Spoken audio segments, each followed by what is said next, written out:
How's it going? Welcome to Praxis Probiotics Thrive Together interview series. I'm joined by my friend Kerry Collyer from the Padley Group, Hello. who's very kindly agreed to join us on this crispy winter's evening to discuss the Padley Group, who we're going to be raising money for as a part of the festive fair, which is this coming Saturday, December the 1st. We've got loads going on at the festive fair, Padley Fundraising and Alternative Market, and we just thought it was a really important opportunity to speak to Kerry about the fantastic, crucial, important and urgent work that the Padley Group do. So if I could just start off, for those that don't know, could you tell us a little bit about the Padley Group, what the Padley do and who they work with? Yeah, certainly. So the Padley predominantly work with homeless people and people that are maybe just on the verge of homelessness or have gone into tenancies but still need support with things such as budgeting and addiction and rehabilitation and things like that. So that's mainly the people that we work with. Mm-hmm. So what Padley does is we have the homeless centre on Beckett Street, and that comprises of a day centre drop-in downstairs and then a 12-bedroom hostel upstairs. Okay. And the money that the fundraiser will go towards is to help keep the day centre open. Okay. So what do we do at the day centre? Yeah. So we have a basic support service there. So everything that me and you take for granted at home, such as food, warmth, shelter, clothing, toilet facilities, showers, laundrette, we've got all that. Yeah. And then on top of that, we have visiting services. So we've got a dentist that visits us, an optician, podiatrist, wound clinic, addiction services, hairdresser. So that's the next part of it. Fantastic. And then finally, Yeah. we have fully qualified NVQ level support workers that help people to build a plan for a better life. So we'll key work them, we'll help them to get to appointments, we'll help them find housing, get benefits, go to medical appointments, whether that be physical or mental. So we try and cover all bases really to support people and try and get them out of the situation that they're in. That's fantastic. So it's a broad array of different levels of support for people. Yeah. So it's more than, it would obviously it would be potentially life-saving if it was just a shelter and access to food, Yeah. and the basics, but this is a project which helps to seriously support and empower people. Yeah. And what kind of difference does that make for, how long have you worked there? I've worked for Padley for 8 years now. So you've seen a lot. Yeah, massive changes. And I imagine you've spoken to a lot of people that have benefited from the support that you provide. What does it mean to them then? The difference between having access to these services or not. What does it mean to them? What kind of difference does it make? So a lot of people, most people I would say, that become homeless or in that sort of general area, they don't have a support network, so they don't have help with gaining access to things. They don't always understand where they can go for help. Some of them are afraid of authority, so going to social services or the job centre is ultimately terrifying for them. So to us, we're a safe, friendly space for them to come and basically learn what's out there that can help them deal with whatever issues or barriers that they have that has led them into that place in the first place. Wow, okay, fantastic. And, so did you say that you were there for 8 years? 8 years, yeah. Respect, okay. Before I go on to the next question, how have you seen things change? Have things been pretty constant in terms of the scale of the problem, the homelessness problem, or has there been notable sort of change from your point of view? Yes, well, To give some statistics, because obviously people like statistics. Yeah, sure. When I first started at Padley, I think the rough sleeper count was about 4. So that's people that are sleeping out on the streets. Obviously, homelessness is much more than that, because we have people, what are called the hidden homeless as well. Okay. So people that are in squats, people that are sofa surfing, people that beg enough money in the day to get a bed sit for the night. Yes. At last year's count, we were at 37 rough sleepers, and we're predicting it to be in the high 40s again this year. We've just had the rough sleeper count, so we're waiting for those figures to come out. So we've seen a massive increase of all walks of life coming in. You know, homelessness affects everyone. Right. It really, I mean, I've seen people in the Padley Centre that I've known in a previous life that were lawyers. You know, so it really can affect anyone. You never know when you're going to lose your job, or you might have a mental health breakdown. And then on top of that, obviously the cuts that happened in 2012 severely reduced services across the entire city, so much more preventative services were lost. So that's why we're seeing a bigger increase of people that are struggling as well. Okay then, so I mean, if I'm right, then you've got a situation where the statistics surrounding rough sleepers has multiplied by like 10, more than that.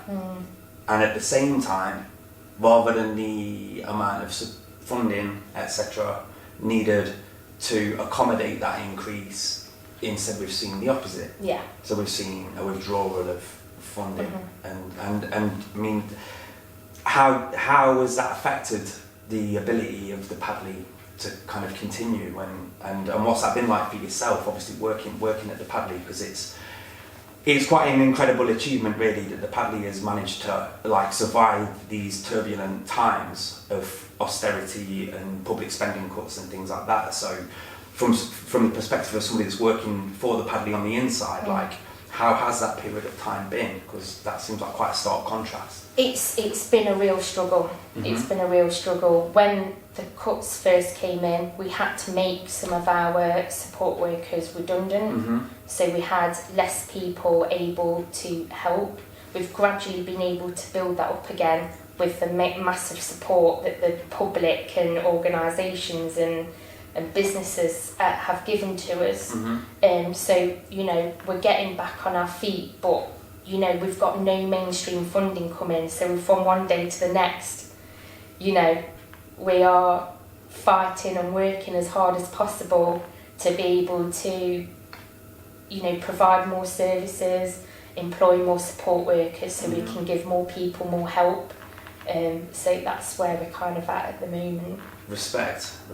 And it's been, we was talking outside, and it was in 2012 where the kind of the bulk of the funding was cut, which the Padley was largely dependent upon. And am I right in thinking that that's when the Padley pretty much became solely dependent upon public support and donations, etc.? And that kind of thing. Would you be able to tell us a little bit about that situation, that context? So the day centre drop-in service downstairs had all of its funding removed. Completely cut? Yeah, I think it was about £250,000.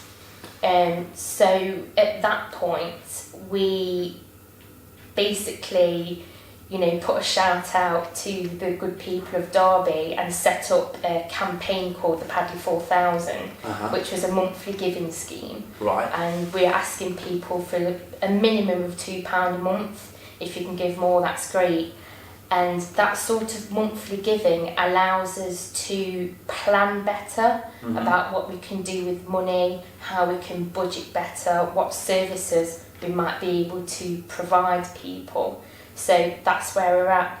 At that moment in time when the funding was cut, not just to us but to other hostels and shelters, they completely closed.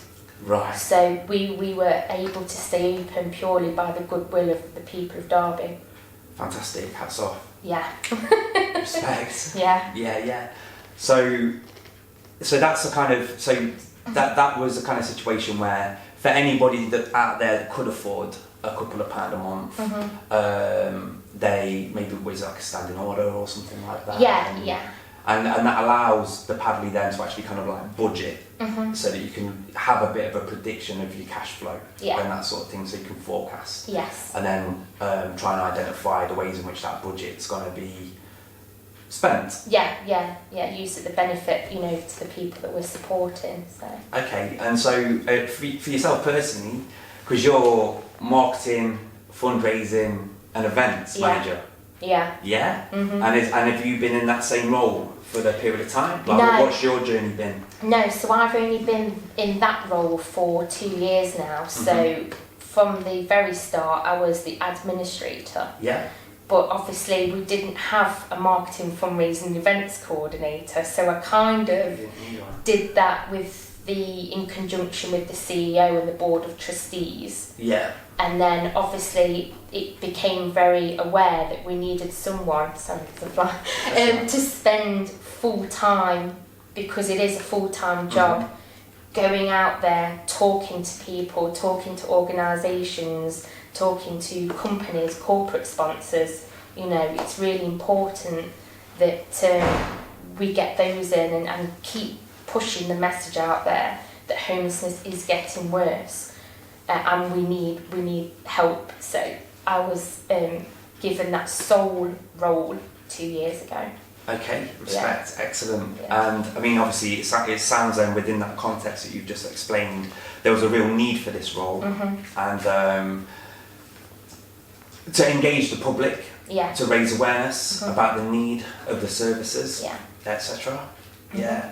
And obviously, Padley is alive and kicking. And it's doing absolutely great work in the community. It's like a widely loved charity in Derby City that's been around for 33 years.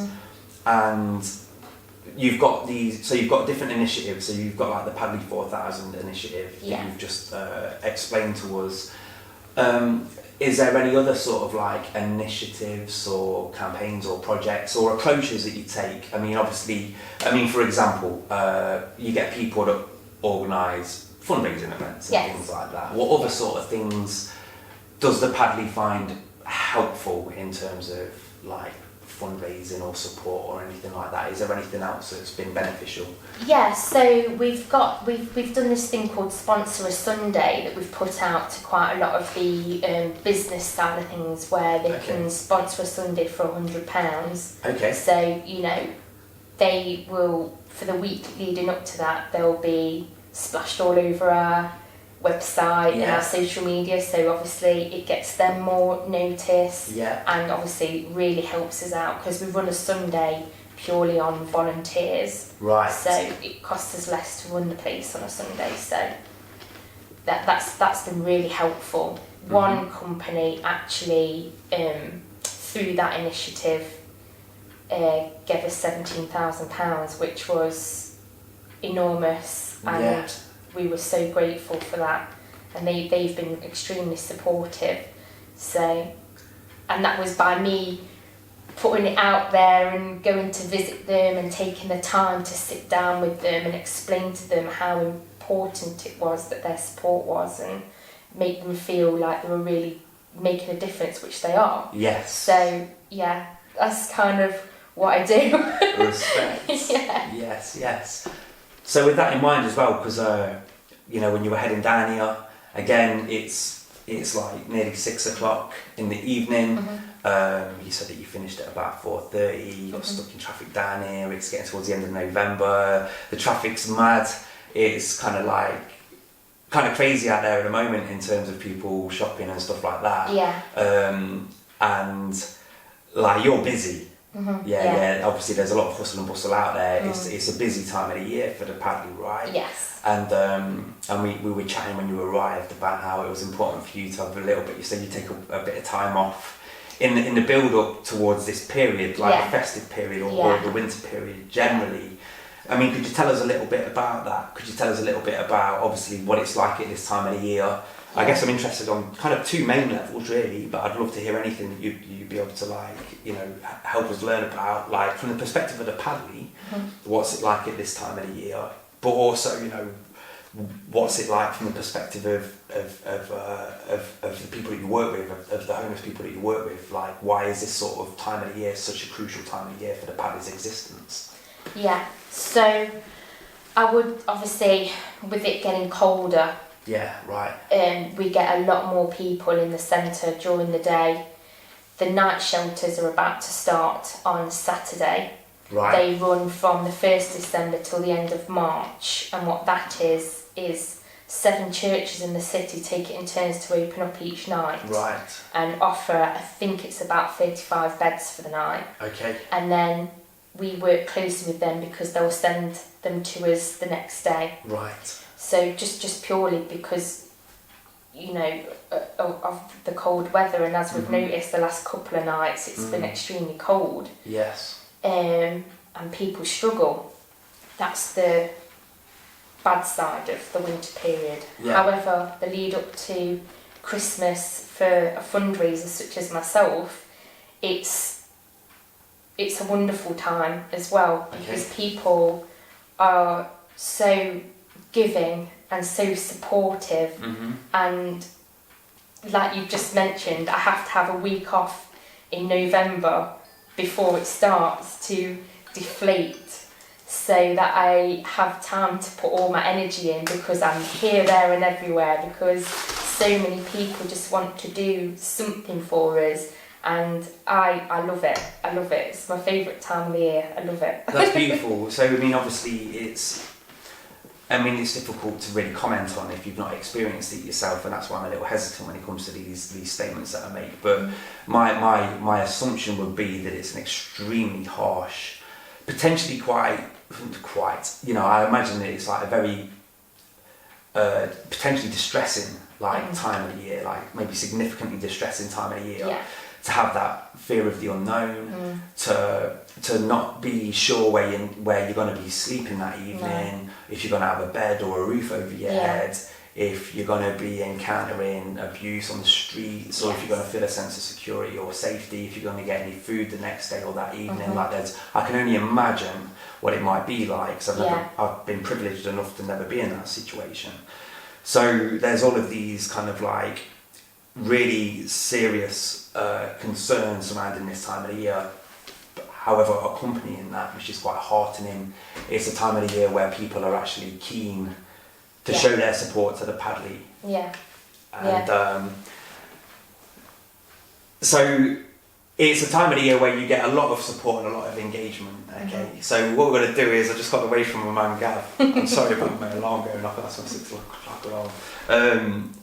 I'd like to talk a little bit more about that in the next part. We've got to wrap up part 1, okay, and in the second part, we're going to be talking a little bit more about the experience of homelessness itself. We're going to be talking a little bit about some of the common, kind of like some of the myths out there, misconceptions and stereotypes of the homeless themselves, and kind of like the reasons why people become homeless, because I think it's a really, really important thing for all of us in our society and as a community to kind of be more aware of. And we've got a few other things that we'd like to touch upon. So thank you very much for joining us. Thank you, Kerry. No worries. Thrive together.